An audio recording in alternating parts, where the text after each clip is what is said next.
Bonjour à tous et bienvenue sur Nicoprime TV pour un nouvel unboxing et une analyse d'une nouvelle extension pour le jeu Star Wars Shatterpoint. Et aujourd'hui, nous allons faire des plans et des préparations avec cette extension qui nous propose de jouer le maître Jedi Luminara. Dans cette vidéo, nous allons donc voir un peu plus en détail cette extension, que ce soit au niveau des grappes, des figurines ou des profils que cela nous propose pour agrémenter nos différentes parties de Star Wars Shatterpoint. Mais bien sûr, on voit tout ça juste après l'intro.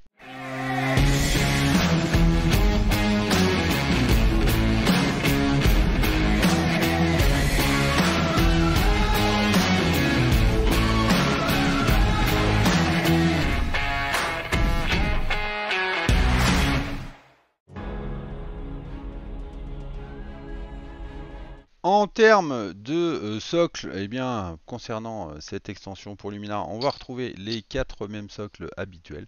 Rien de neuf malheureusement sous le soleil. En termes de grappe plastique, donc là vous avez un des clones commando. Franchement, toujours rien à dire, hein. C'est celui avec sa porte accrochée. Très bonne figurine, très bon plastique. Bon, on ne change rien, c'est comme d'habitude et on va conserver, je l'espère, cette qualité parce que moi ça me va très très bien. J'ai monté les 3 autres personnages juste pour vous donner un petit conseil de modélisme. Donc concernant ce clone là, j'ai aucun problème, tout est accessible, donc vous pouvez le monter entièrement. Concernant celui-ci, ne collez pas la plaque sur la figurine, parce que sinon il y a tout le dos ou toute une partie de la figurine qui ne sera plus accessible. Concernant Barry Sophie, pareil, ne lui collez pas son bras, ça sera potentiellement plus accessible pour le visage ou pour des choses comme ça. Vous pourrez toujours les recoller après, hein, il n'y a aucun problème, vous pourrez la remettre ensuite. Donc un petit bout de pâte à fixe ou même pas d'ailleurs, ça tient très bien sans, et vous n'aurez aucun problème pour le recoller ensuite. Concernant Luminara, donc là c'est à vous de voir si vous souhaitez coller ou pas son bras. Il ne gêne pas pour la peinture, donc ça serait éventuellement pour ne pas le casser pendant que vous peignez. Et pareil, vous pourrez de toute façon le remettre en position sans problème après montage. Bien, passons aux cartes de profil pour cette extension plan et préparation. Et on va voir que notre maître Jedi Luminara Unduli, porte bien ce titre de plan et préparation. 8 points d'escouade, forcément avec l'air des clones, mais c'est assez logique. 3 points de force, et bien évidemment, unipersonnel, puisque c'est une unité principale. Maître Luminara Unduli arrive avec utilisateur de la force, République Galactique et Jedi. Donc utilisateur de la force, vous vous rappelez que pour les inquisiteurs, ils aiment ça, hein, ils aiment se tataner contre des utilisateurs de la force. Côté point de vie, 9 d'endurance et 3 de durabilité, ce qui pour un personnage principal est un petit peu faible du côté du 9, mais tout à fait acceptable. Du côté de ses capacités, c'est là que ce personnage va briller, avec notamment cette première capacité tactique, récupération totale. Et oui, et là, elle vaut 2 points de force, et ça le vaut bien parce que on va choisir une unité alliée à portée 3, et l'unité choisie va retirer tous ses pions dégâts et ses états. Donc c'est très fort. Je pense notamment à un Anakin à 11 d'endurance qui serait à 10 par exemple, parce que vous l'avez bien tatané mais vous n'avez pas réussi à le blesser.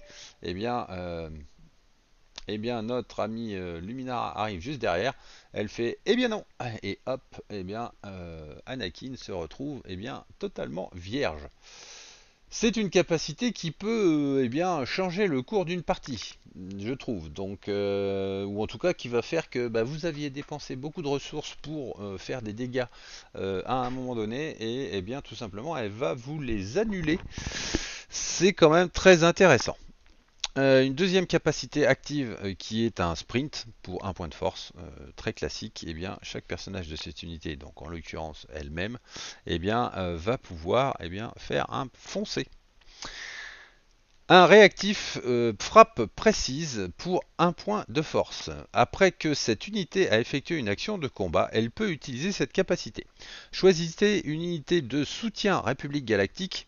Donc il y a de grandes chances que de toute façon on la joue avec une alliance clone. Donc beaucoup de personnages seront République Galactique dans les soutiens. Allié à portée 3 d'un personnage de cette unité, eh bien, si la carte d'ordre de l'unité choisie est dans le paquet d'ordre, chaque personnage de l'unité choisie peut foncer. Par contre, si la carte d'ordre de l'unité choisie n'est pas dans le paquet d'ordre, c'est-à-dire que globalement vous l'avez déjà joué, eh bien, un personnage de l'unité choisie peut effectuer une attaque avec 5 dés. C'est quand même assez intéressant. D'une part parce que ça vous laisse la possibilité tactique de choisir vous-même, en fonction de ce qui a déjà été joué, eh bien quelle unité de soutien vous allez faire, sur quelle unité de soutien vous allez faire cette capacité. Et du coup, eh bien, vous pouvez choisir entre dégâts et mobilité. Je trouve l'option très intéressante pour un point de force. Ce qui va faire quand même bien sûr l'épice, on va dire, de ce personnage, eh bien c'est son pouvoir identitaire, sa capacité identitaire qui est flux de la force. Une fois par tour, quand une unité ennemie devient blessée, donc peu importe laquelle, après que l'effet ait été résolu, eh bien, un personnage allié peut foncer. Donc ça propose quand même beaucoup de mobilité à vos alliés, parce que il n'est pas précisé, comme d'autres pouvoirs identitaires, que vous deviez blesser une unité secondaire ou primaire. De même, quand un personnage ennemi blesse une unité alliée, donc là idemment, quelle que soit l'unité, après que l'effet a été résolu, un personnage d'une autre unité alliée que celle qui a été blessée, eh bien, peut se soigner 3 fois. Je vous rappelle, à chaque fois, se soigner, c'est se retirer un dommage ou se retirer un état. 3 fois, c'est quand même très fort. C'est quand même très fort. Puisqu'à partir du moment où, on va dire, on va avoir un combo systématique entre, bah tu m'as blessé, d'accord, mais de l'autre côté, eh bien, je vais pouvoir me soigner ou me déplacer. Donc c'est un choix. Bon, voilà. Pour rappel, vous ne pourrez pas appliquer les deux en même temps, hein, puisque un même événement déclencheur ne peut pas donner lieu à l'utilisation répétée d'une capacité. Donc vous devrez quand même choisir entre mouvement et soin. Et enfin, et là c'est sans doute une des capacités les plus intéressantes de Luminara, vous pouvez regarder la carte du sommet de votre paquet d'ordre avant de révéler une carte d'ordre ou de choisir d'activer une unité en réserve. Donc ça vous donne une espèce de regard anticipatif sur la prochaine carte que vous allez pouvoir tirer. Et donc plus ou moins d'anticiper vos actions en fonction de l'unité qui sera jouée après, que ce soit celle qui est en réserve ou celle que vous allez devoir tirer. C'est quand même, je trouve, un gros avantage en jeu et je pense que si elle n'est pas jouée, on va dire, pour récupération totale ou frappe précise et encore, bon voilà, sa capacité identitaire fait que si vous aimez le contrôle, vous allez jouer Luminara. Vous allez forcément la jouer. Ces trois capacités sont vraiment très intéressantes en termes de jeu. L'avenir dira si j'ai raison ou pas, mais au jour d'aujourd'hui, elle est d'une souplesse par rapport au jeu qui est vraiment inégalée. Donc à voir ce que ça donne ensuite. En termes de carte d'ordre, bon, rien de spécifique, puisque une carte tout à fait classique, hein, pas de choses supplémentaires à dire. Au niveau de sa carte posture, donc qui est double face, puisque c'est un personnage principal, on a une première forme 3 Soresu, donc où on voit que c'est très équilibré, hein, 6 en attaque et 6 sur ses défenses. Pas d'attaque de tir, puisque bien comme beaucoup de Jedi. En termes de posture, enfin de maîtrise, on voit que bien l'accent est mis sur la défense, même si, en termes de posture d'attaque, dès la première maîtrise, c'est un critique et une touche, ce qui est quand même très intéressant. alors que en défense, c'est directement dès la première maîtrise, un bouclier et le fait de transformer un critique en touche. En termes d'arbres de combat, eh bien, beaucoup de possibilités, et notamment de possibilités de soins, hein, puisqu'on va pouvoir faire jusqu'à 5 soins. Et pour rappel, le soin, vous pouvez le faire aussi eh bien, sur des unités alliées qui se trouveraient dans les deux de vous, que ce soit pour retirer un état ou eh bien, un dommage. En termes de possibilités, on va retrouver eh bien, un entravé, un percuté et un bond, pour qu'elle puisse éventuellement se déplacer un petit peu.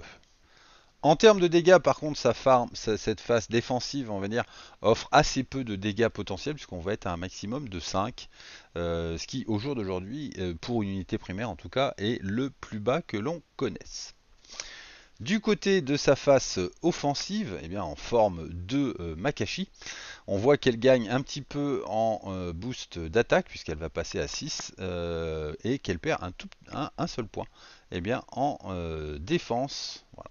Par contre, au niveau de ses maîtrises, eh bien, assez peu de choses qui changent, si ce n'est que du côté de sa défense stratégique, eh bien, c'est un petit peu moins intéressant au niveau des maîtrises. En termes, par contre, d'arbres de combat, eh bien, déjà, première chose, c'est que l'on va pouvoir pousser un peu plus loin en termes de dommages, puisqu'on va pouvoir monter jusqu'à 7 dégâts, ce qui est 2 de plus que tout à l'heure. Et on va surtout pouvoir avoir cette fameuse option de triple percuté avec une option systématique dès le départ de repositionnement de façon à mieux se placer et on verra pourquoi eh bien, dès qu'on aura lu la carte de Barry Sophie. Barry Sophie justement, donc personnage secondaire, donc Padawan Jedi, unité secondaire avec un seul socle. Pas de points de force supplémentaires, même si c'est un Jedi. Un coup en points de 4 et la même temporalité, c'est-à-dire la guerre des clones. En termes de profil, notre ami Padawan Marie Sophie, va nous proposer des choses tactiques assez intéressantes. Pour l'instant, utilisateur de la Force, République Galactique, Jedi et Padawan. Hein, donc bien des mots que l'on avait déjà vus et qui correspondent parfaitement eh bien, à la boîte. 8 points d'endurance et 2 points de durabilité, quelque chose de très classique pour une unité secondaire. Une première capacité active qui est poussée de la force pour 2 pions de force. Choisissez un personnage de cette unité et un personnage ennemi à portée 3 de lui. Poussez de 3 le personnage ennemi choisi en le repoussant eh bien, de Barry Sophie. Donc concrètement vous allez renvoyer vos ennemis au fond de la table. C'est quand même très intéressant pour dégager assez simplement eh bien, un ennemi d'un objectif par exemple, ou dire tu pensais que tu étais à portée pour me taper, pour me tirer dessus, et bien finalement tu es hors de portée. Donc ok c'est 2 points de force, mais ça peut être intéressant dans certaines situations. Une deuxième capacité active avec une vitesse de la force, donc on l'avait déjà vu par exemple eh bien, sur Ahsoka, Jedi No More. Tout simplement Barry Sophie va pouvoir faire un mouvement normal. S'éclipser a un pouvoir réactif qui fait que quand un autre personnage République Galactique allié cible avec une attaque à un personnage ennemi qui est engagé avec un ou plusieurs personnages de cette unité, donc concrètement si vous décidez de taper un ennemi qui est déjà au corps à corps avec Barry Sophie ou Barry Sophie et d'autres, eh bien cette unité peut utiliser cette capacité. Un personnage de cette unité qui est engagé avec le personnage ciblé peut immédiatement se faire un repositionnement et dans ce cas gagner un token accroupi. Très concrètement, cette possibilité va vous permettre de vous repositionner éventuellement sur un objectif. L'accroupi, on va dire, vu que ça va principalement lié à du corps à corps, ne sera intéressant que en conjonction avec Obi-Wan qui permet d'utiliser l'accroupi au corps à corps. Un passif qui est Fidèle Padawan, qui est sans doute l'une des raisons pour lesquelles on va vouloir jouer Barry Sophie. Tant qu'un personnage ennemi est engagé avec un personnage de cette unité et un personnage d'une unité principale Jedi, donc en gros Luminara, Anakin ou Obi-Wan à ce jour, très prochainement Mace Windu, les personnages de cette unité et les personnages de l'unité principale Jedi eh bien, ajoutent 2 dés aux attaques de corps à corps ciblant eh bien, ce personnage ennemi. Donc concrètement, vous allez donner un bonus de 2 dés d'attaque à Barry Sophie, ainsi que à Obi-Wan, ainsi que à Anakin ou Luminara, ou eh bien très prochainement Mace Windu. Après que cette unité a effectué une action de récupération, récupération qui fait que l'on s'enlève un dommage ou une condition, chaque autre allié, chaque autre unité alliée à portée 3 de Barry Sophie, eh bien, va pouvoir se retirer elle aussi un dommage ou se retirer un état.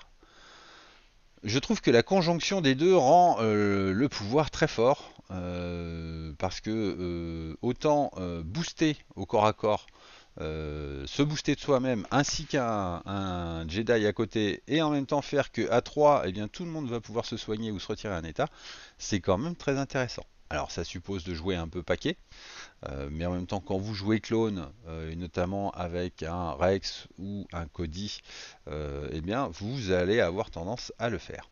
Donc un profil vraiment très intéressant je trouve, qui sera je pense quand même aussi beaucoup joué. Au niveau de sa carte d'ordre, donc Paris Sophie, eh bien, nous réserve une petite surprise puisqu'elle n'a pas de capacité tactique, n'est-ce pas? On ne l'a pas vu de toute façon eh bien, sur son profil, ce qui veut dire que eh bien, cette escouade n'a pas de capacité tactique à utiliser. On va donc passer directement à sa carte de posture. Carte de posture, donc monoface bien évidemment, puisque notre ami Barry Sophie est un personnage secondaire. Une capacité au corps à corps de 6 dés, une défense au corps à corps meilleure qu'au tir, mais tout à fait raisonnable. Une première maîtrise qui donne un critique, une première maîtrise en défense qui donne un bouclier. Donc autant pour le critique c'est intéressant parce que ça aurait pu être une touche, mais on va dire qu'on va préférer avoir 2 maîtrises pour avoir un critique et 2 touches. De même que si on souhaitait pouvoir se repositionner, eh bien là en défense on a quand même beaucoup de possibilités tactiques. En termes d'arbre de combat, eh bien, on voit un quadruple percuté, ce qui est la première fois. Hein, on va pouvoir faire un quadruple percuté avec Barry Sophie. Autant dire que vous renvoyez votre ennemi eh bien, au fond des cordes de son côté. Donc c'est quand même très intéressant. Vous allez pouvoir utiliser un exposé et un bon. Vous avez quand même la possibilité d'utiliser une de vos capacités tactiques si vous allez loin dans l'arbre de combat pour notamment par exemple faire une poussée de la force, hein, ou eh bien une vitesse de la force qui va vous rajouter encore plus de mobilité. Dès le départ on voit un percuté ou un repositionnement, donc encore une fois la mobilité va être hyper importante eh bien, pour ce personnage. En termes de nombre de dégâts maximum, eh bien, on va pouvoir monter jusqu'à 6 dégâts, ce qui est tout à fait acceptable pour un personnage secondaire. On va passer maintenant eh bien, au clone, au commando clone de la République, sans précision cette fois eh bien, de numéro de légion, hein, 512e, 212e, etc. Là, ils sont tout à fait classiques. Unité eh bien, multiple, puisqu'on a 2 socles. 0 points de pouvoir, mais ça c'est assez classique pour des clones. Et 4 coups en points avec une temporalité guerre des clones jusqu'ici. C'est assez logique aussi. En termes de profil, ces commandos clones donc, vont être justement commando clone, première fois que l'on voit ce mot-clé, soldat clone, République galactique, ce qui va permettre de comboter avec pas mal de pouvoirs, notamment de Luminara, et soldat. Par contre, 6 points d'endurance et de durabilité, eh bien c'est au jour d'aujourd'hui parmi les plus faibles du jeu. Donc ok, attention, ils peuvent être eh bien, très fragiles. Une première capacité qui est manœuvre défensive que l'on retrouve de façon systématique eh bien, sur les clones. Chaque personnage de cette unité peut avancer et si au moins un personnage a avancé, eh bien, cette unité gagne un token accroupi, le tout pour un point de force. C'est exactement le même pouvoir que sur tous les autres clones. De même, un tir coordonné qui est exactement la même chose aussi que sur les autres clones, si ce n'est que là, eh bien, quand une autre unité République Galactique alliée, et la grosse différence par rapport aux autres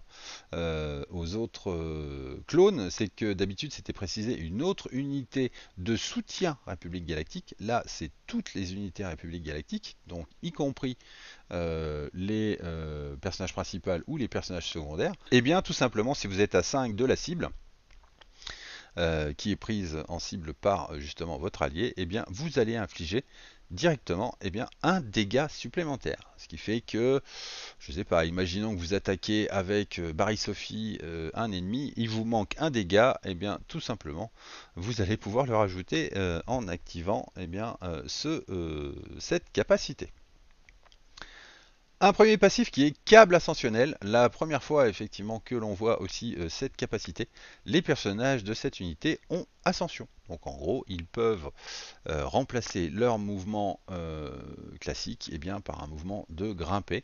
Ça les dédouane quelque part d'être obligés d'utiliser des points d'accès pour monter aux étages.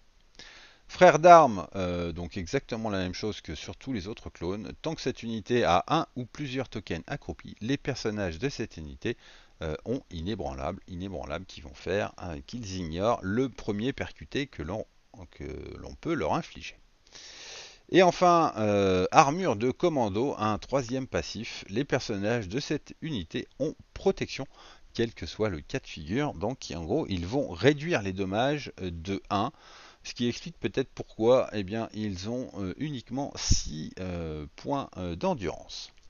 Une unité quand même assez intéressante en termes de possibilités par rapport aux tirs coordonnés ou par rapport au fait qu'ils vont être inébranlables et avoir protection, et surtout se dédouaner des points d'accès que l'on peut avoir sur le terrain. En termes de carte de posture pour ces commandos clones, donc 3 possibilités, au tir ou au corps à corps. Meilleure capacité au tir, puisque 6 dés d'attaque, 5 dés au corps à corps et une défense moindre au corps à corps qu'au tir, mais jusque là rien d'exceptionnel. On est sur une nouvelle armure, puisque c'est l'armure de commando de classe Katarn, ce qui fait qu'au niveau de leur maîtrise de défense, dès le premier bouclier, dès la première maîtrise, on a un bouclier, et 2 dès la deuxième. On voit aussi une petite option tactique très intéressante à partir du moment où on arrive à 3 maîtrises, mais vu le nombre de dés, peut-être que ça va être assez compliqué de l'obtenir. Au corps à corps, on est sur de la touche simple dès les premières maîtrises, et par contre pour la première maîtrise, au tir, on est sur du critique. Au niveau de l'arbre tactique qui est compris en nombre de cases, entre celui de la 501e et celui de la 212e, on est avec des options tactiques plutôt intéressantes. Déjà un double dommage dès la première case, ça c'est très intéressant. Un entravé, un contraint et encore un autre repositionnement au final. Et en termes de dégâts maximum, on va quand même pouvoir monter jusqu'à 8 dégâts. Ce qui est quand même très intéressant par rapport à leur profil. Voilà ce qu'on pouvait dire sur les clones. Bien, que penser donc de cette extension plan et préparation ? Si vous jouez clone et République Galactique, c'est un très bon ajout qui va vous permettre de jouer une nouvelle façon de jouer à ce jeu, c'est-à-dire de vous proposer du contrôle. Parce que, très clairement, Luminara est là pour vraiment soutenir ses alliés en les rendant tout neufs, tout beau, tout propre comme un sous-neuf, mais aussi vous fournir une grosse capacité qui est très intéressante, le fait de pouvoir anticiper votre tirage de cartes d'ordre. Et pour avoir fait un certain nombre de parties, c'est vrai que l'ordre dans lequel vous allez tirer vos personnages a quand même une énorme importance dans le jeu. Là, vous avez un petit peu plus de souplesse, juste grâce à sa capacité. Quant à sa fidèle Padawan, je dirais qu'elle est un parfait Padawan, puisqu'elle est vraiment là pour seconder votre unité principale, même si elle propose aussi quelques petits avantages. Et notamment toujours en termes de contrôle, puisque ça poussée de la force eh bien, va vous permettre comme ça soit de déplacer, soit de réorganiser, on va dire, vos ennemis sur la table, et donc c'est quand même très fort. Elle va être capable, bien évidemment, de synergiser avec son maître ou avec un Jedi, une unité principale Jedi, la boostant quelque part. Et donc ça, c'est pareil. Je suis pas sûr qu'Anakin avait vraiment besoin d'être boosté, mais en l'occurrence, eh bien, il pourra l'être. Et je pense que quand on aura accès à d'autres extensions comme Mace Windu, hein, ou même en corrélation avec Obi-Wan, eh bien cela peut dans certains cas faire une grosse différence. Quant à l'arrivée eh bien, des nouveaux clones, les commandos clones, je trouve que c'est une nouvelle option tactique puisqu'ils sont un petit peu moins chers, même si au jour d'aujourd'hui on n'a pas d'unité secondaire que l'on pourrait avoir un peu plus boostée pour combler l'écart de points en fonction du personnage principal que l'on prend. Mais cela viendra sans doute et cela permettra justement peut-être d'augmenter la possibilité de combo entre tous les différents clones et toutes les différentes unités secondaires. En tout cas, ces clones sont quand même assez efficaces puisque leurs tirs coordonnés vont infliger des dégâts directs. Et ça, c'est toujours bon à prendre plutôt qu'une condition, même si les conditions peuvent handicaper votre adversaire. De même en termes de mobilité, c'est surtout leur plus gros avantage je trouve à ces clones, c'est qu'en termes de mobilité, eh bien ils ne sont pas restreints à devoir utiliser absolument eh bien, les points d'accès pour pouvoir monter dans les étages puisqu'ils ont cette fameuse capacité ascension. Donc très clairement, si vous jouez clone et que vous voulez avoir dans votre pack eh bien, une option de contrôle sur votre adversaire, plan et préparation, je dirais, est très clairement fait pour vous. Voilà ce qu'on pouvait dire eh bien, sur cette extension. Comme d'habitude, si vous avez aimé cette vidéo, n'hésitez pas à laisser le petit pouce bleu qui va bien en dessous, à commenter et partager cette vidéo pour que l'on puisse échanger tous ensemble eh bien, sur la valeur ou l'intérêt eh bien, de cette nouvelle extension. Si vous souhaitez soutenir notre travail, eh bien, vous pouvez vous rendre sur notre page Tipeee. Un grand merci d'avance. Tous les liens sont en description. Lors de la prochaine vidéo, nous aurons un appétit pour la destruction qui nous permettra de faire un petit tour chez les séparatistes pour voir tout particulièrement eh bien, ce que peut proposer le général Grievous en jeu. En attendant, bon jeu à tous et que la force soit avec vous.